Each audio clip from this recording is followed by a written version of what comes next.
प्यारे विद्यार्थियों, हम लोग विद्युत धारा चैप्टर के वस्तुनिष्ठ प्रश्न पढ़ रहे हैं, सीख रहे हैं, समझ रहे हैं। वस्तुनिष्ठ प्रश्न का आज दूसरा क्लास है। पहली क्लास के वीडियो को देखने के लिए डिस्क्रिप्शन में लिंक शेयर किया गया है, आप वहां से देख सकते हैं। आइए 21वां नंबर प्रश्न है। 20 नंबर प्रश्न को हम लोगों ने पहले वीडियो में देखा था। आज जो है 21वां नंबर प्रश्न है, ऑब्जेक्टिव है लेकिन न्यूमेरिकल है, आंकिक प्रश्न से जुड़ा हुआ है कि 220 वोल्ट पर किसी विद्युत बल्ब से 5/11 एम्पियर की धारा प्रवाहित होती है तो बल्ब की शक्ति क्या होगा। हमने लिख दिया आंसर 100 वाट। कैसे, तो इसको बना करके देखना पड़ेगा। अब देखिए, वोल्ट यानी विभवांतर दिया हुआ है, V दिया हुआ है 220 वोल्ट, धारा I दिया हुआ है 5/11 एम्पियर। अब जो है शक्ति बराबर P बराबर होता है सूत्र VI, यानी V कितना है 220 वोल्ट V और I एम्पियर है 5/11, इतना वाट हो जाएगा। अब देखिए 11 से इसको कटा दिए 20 बार में, 20 गुने 5 100 वाट। यही हम यहां आंसर किए थे। आप भी आराम से देख सकते हैं कि विभवांतर दिया हुआ है 220 वोल्ट, धारा दिया हुआ है 5/11 एम्पियर, शक्ति पूछता है P बराबर VI, V गुने I, V का मान है 220 वोल्ट, अब गुने एम्पियर, ये धारा है 5/11, हल कर दिए 100 वाट आ गया। अगला प्रश्न जो है इसी सूत्र से रिलेटेड है कि 100 वाट का एक बल्ब 250 वोल्ट के विद्युत मेन से जोड़ा जाता है। विद्युत मेन करने का मतलब वो गर्म तार से, तो बल्ब से प्रवाहित धारा का मान क्या होगा। अब इसमें देखिए P दिया हुआ है 100 वाट, V दिया हुआ है 250 V। अब आपसे धारा I पूछ रहा है। I बराबर देखिए इसी से हम लोग निकाल लेंगे कि P/V,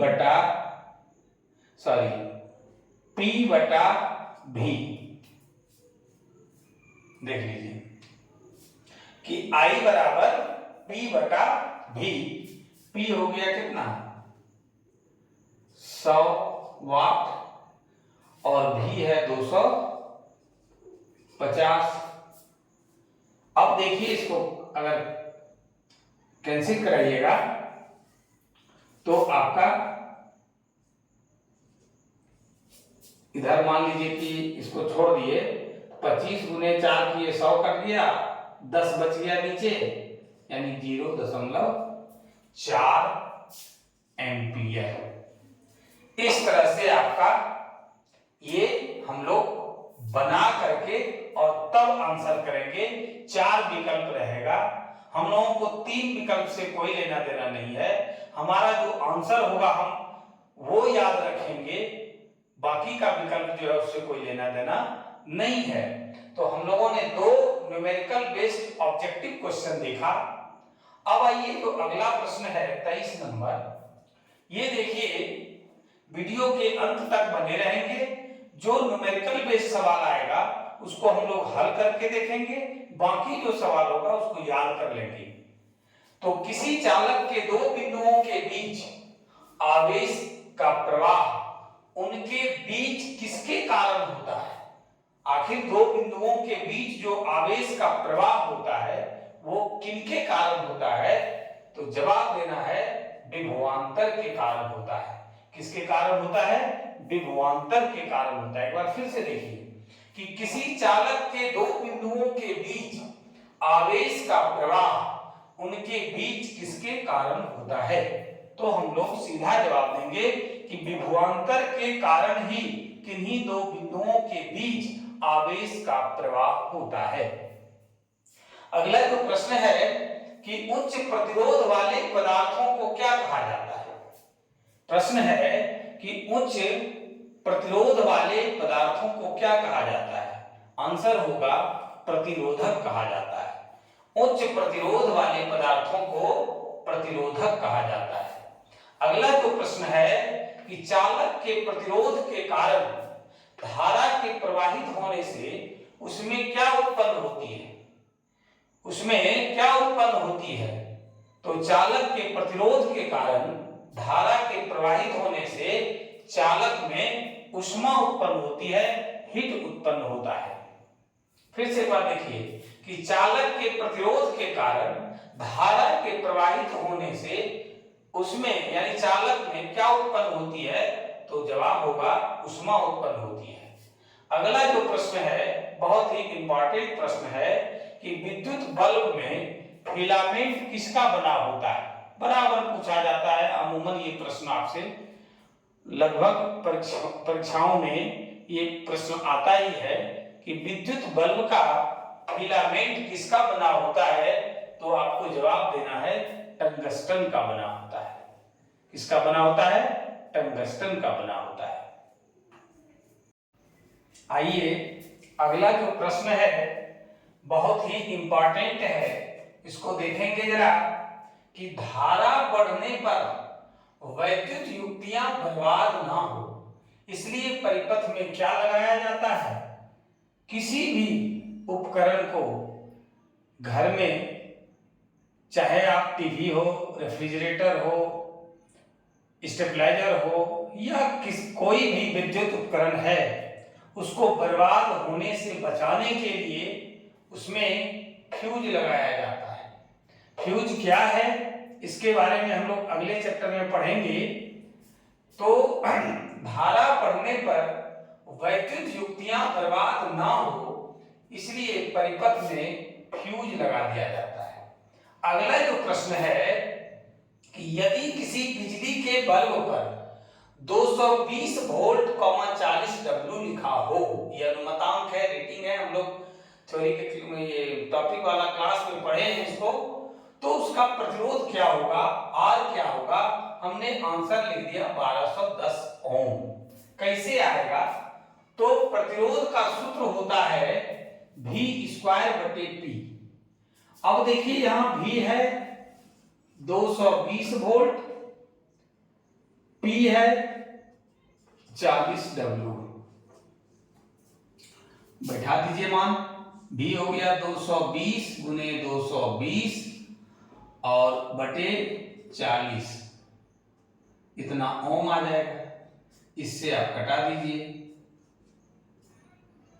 ये हो गया 11 दूना 22, 2 दूना 4, इसको कटाइएगा तो 110 और जब दोनों को गुना कर दीजिएगा तो 1210 ओम आ जाएगा, जो इसके बराबर है। इस पर जरा ध्यान रखना है। अब आइए एक बहुत ही इंपॉर्टेंट क्वेश्चन है, इस तरह से आपको पूछ देगा कि वाट बराबर ब्लैंक्स है इनटू एम्पियर, फिर इन द ब्लैंक्स, यहां पर आप रिक्त स्थान को भरिए, क्या डालिएगा? तो इसका सूत्र होगा वाट बराबर वोल्ट गुने एम्पियर, क्योंकि P बराबर होता है VI। तो P हो गया, P का मात्रक वाट, V का मात्रक वोल्ट विभवांतर और I धारा का मात्रक एम्पियर। ध्यान रखिएगा। अगला जो प्रश्न है 30 नंबर कि कुल प्रवाहित विद्युत की मात्रा को क्या कहते हैं? बहुत अच्छा प्रश्न है कि कुल प्रवाहित विद्युत की मात्रा को आवेश कहते हैं। कुल प्रवाहित विद्युत की मात्रा को आवेश कहते हैं। तीसरा जो 31 नंबर जो प्रश्न है वो है 3 प्रतिरोधों को जिनमें प्रत्येक प्रतिरोध 1 ओम का है, उसे समांतर क्रम में लगाया गया है। यहां तक तो ठीक है। अब कहता है कि ऐसे ही तीन प्रतिरोधों को श्रेणी क्रम में लगाने पर परिणामी प्रतिरोध क्या होगा। तो देखिए कि आपका R1 दिया हुआ है 1 ओम, R2 भी दिया हुआ है 1 ओम, R3 भी दिया हुआ है 1 ओम। तो परिणामी जो है RS बराबर परिणामी प्रतिरोध बराबर सूत्र होता है R1 plus R2 plus R3 जो हम लोग पढ़े हुए हैं। तो क्या होगा 1 ओम प्लस 1 ओम प्लस 1 ओम बराबर 3 ओम। और यही देखिए आंसर हम लिखे हुए भी हैं। इस प्रकार से आपका ये चौथा चैप्टर जो है विद्युत धारा इलेक्ट्रिक करंट आज समाप्त होता है। हम लोग जो भी टॉपिक पढ़े हैं उसके साथ साथ न्यूमेरिकल्स पढ़े हैं, आंकिक प्रश्न और वस्तुनिष्ठ प्रश्न। मैं भरोसा दिलाता हूं आपको आपका सारा प्रश्न इसी से आएगा। अगर कोई टॉपिक भारी लगा हो तो आप कमेंट करके हमें बताएं और अगर वीडियो अच्छा लगे तो लाइक और शेयर जरूर करें। जो लोग चैनल को सब्सक्राइब नहीं किए हैं चैनल को जरूर सब्सक्राइब करें। आज के क्लास में बस इतना ही। धन्यवाद।